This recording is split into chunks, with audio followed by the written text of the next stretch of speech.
The unexpected nature of the anti-piracy message embedded in games marketed for children has undoubtedly sparked shock and intrigue among viewers, igniting a fervent discussion across various online platforms. This reaction raises critical questions regarding the legitimacy and intention of such content, compelling audiences to scrutinize the underlying motives.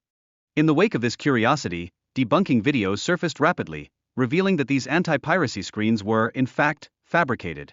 Despite their inauthenticity, they inadvertently catalyzed a surge of interest in horror-themed gaming content, reminiscent of the earlier popularity of internet creepypastas, which captivated audiences with their eerie narratives.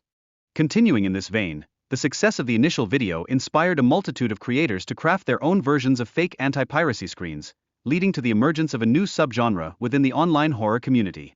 These mock-ups varied significantly in their level of creepiness, with some instigating strong emotional responses from viewers and establishing an interactive experience that blurred the line between reality and fiction. A quintessential case in point is the infamous Sonic the Hedgehog anti-piracy screen, which illustrates how fake screens can effectively manipulate player perceptions. Its unsettling visuals and ominous messages have deceived many unsuspecting viewers, illustrating the power of such fabricated content to evoke real fear and confusion. Rumors circulating within the gaming community around the game Cuphead suggest that it may feature an anti-piracy screen that engenders creepy gameplay experiences. This speculation has fostered widespread intrigue and debate among players regarding the authenticity of these claims, reflecting the community's appetite for both mystery and engagement. The relentless propagation of myths surrounding these anti-piracy screens is further exacerbated by legitimate game updates that sometimes include peculiar audio files. This aspect of gaming creates confusion and enhances the belief in these fabricated screens, making them appear more credible to the casual observer. Additionally, these notorious anti-piracy screens have been disseminated widely across various platforms, often without sufficient clarification from the uploaders regarding their authenticity.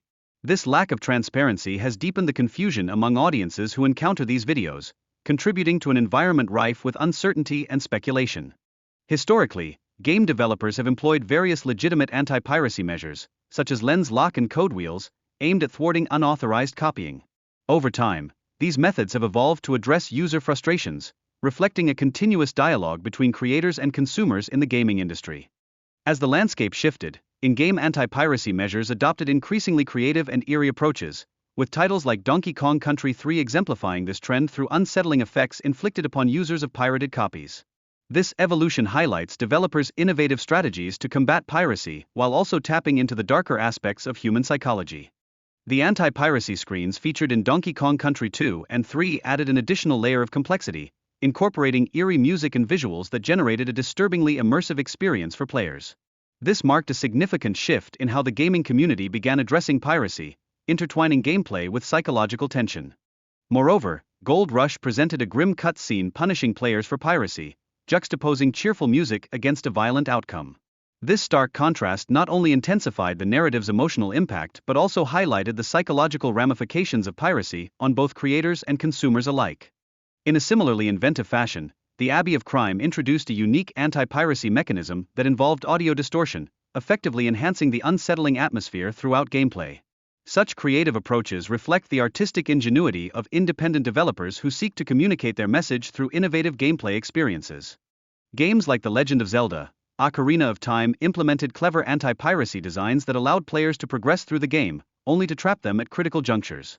This level of ingenuity keeps players engaged until the very last moment, fostering both frustration and curiosity about the limits of their interaction. Spyro: Year of the Dragon further showcased unique anti-piracy features that gradually escalated the frustration levels for unauthorized users. Players quickly found themselves grappling with glitches, disappearing items, and unexpected crashes, all of which significantly hindered their overall gaming experience, effectively illustrating the consequences of piracy.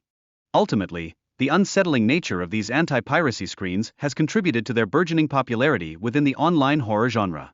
This phenomenon encapsulates how developers' countermeasures against piracy can resonate profoundly beyond the gaming sphere, reflecting a growing fascination with horror elements in unexpected contexts.